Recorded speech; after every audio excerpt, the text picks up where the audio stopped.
Baik, perkenalkan nama saya Ubi Paringatan Sitanggang, NIM 19087127. Baiklah, di sini saya akan membahas tentang ide dan gagasan usaha, metode dalam pemilihan usaha, selanjutnya analisis kanvas model. Itu yang pertama, ide dan gagasan usaha. Pengertian ide dan gagasan usaha yaitu merupakan suatu ide untuk mewujudkan suatu pemikiran yang baru dan diterapkan dengan suatu tindakan.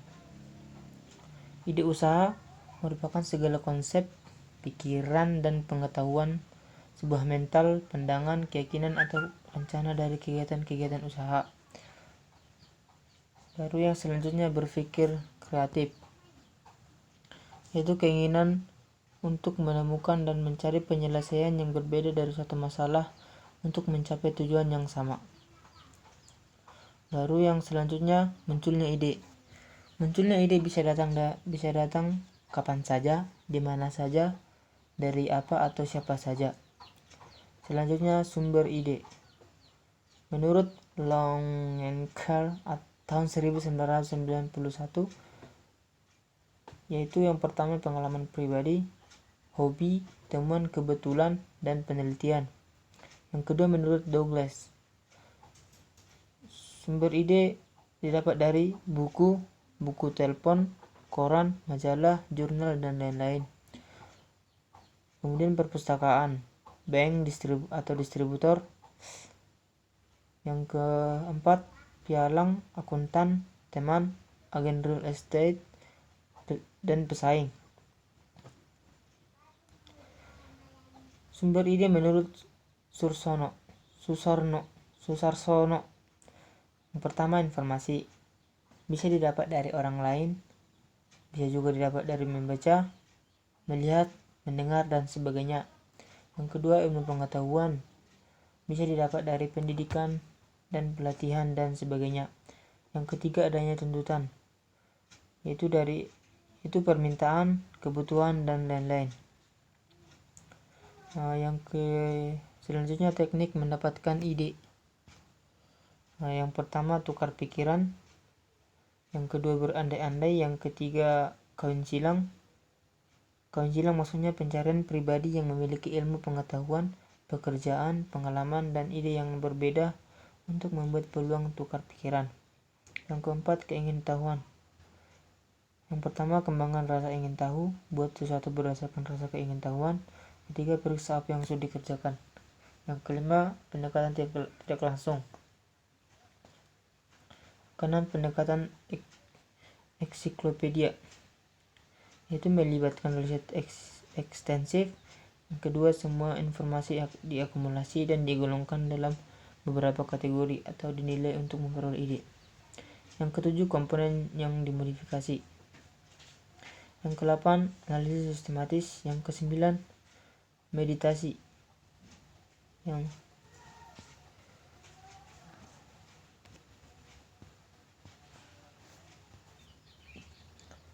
selanjutnya, metode dalam mencari gagasan usaha.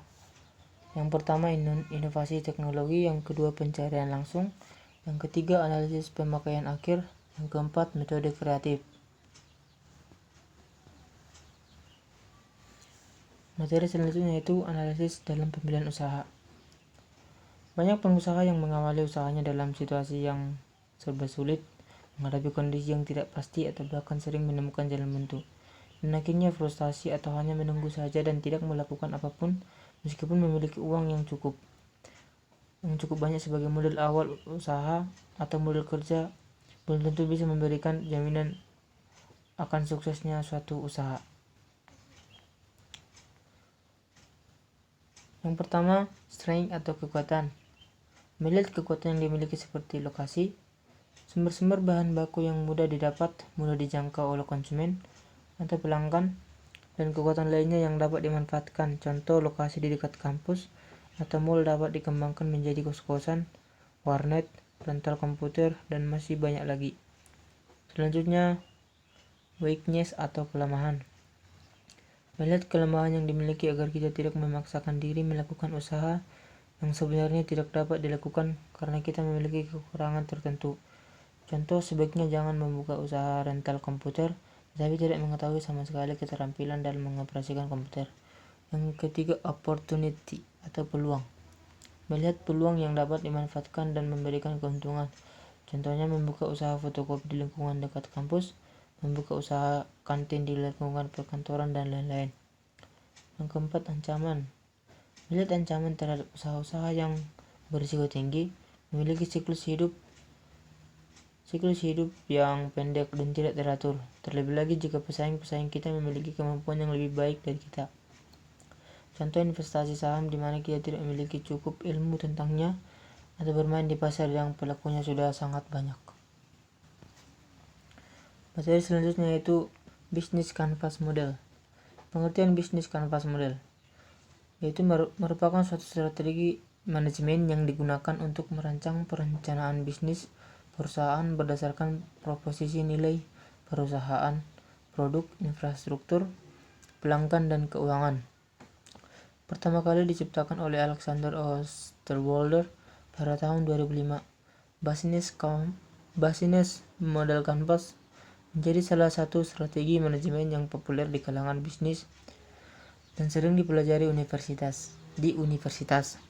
Kepopuleran tersebut dikarenakan tampilan Business Model Canvas yang sederhana dan mudah dipahami. Selanjutnya, tujuan pembuatan Business Model Canvas. Pembuatan Business Model Canvas bertujuan untuk membantu perusahaan merancang perencanaan proses bisnis dan menetapkan serta memvalidasi poin penting dalam bisnis seperti sumber daya, aktivitas, hubungan yang akan dijalin dengan pihak terkait, pendapatan, hingga pengeluaran yang harus dikeluarkan. Oke, baiklah, cukup sekian materi yang dapat saya sampaikan. Jika ada tutur kata saya, mohon dimaafkan.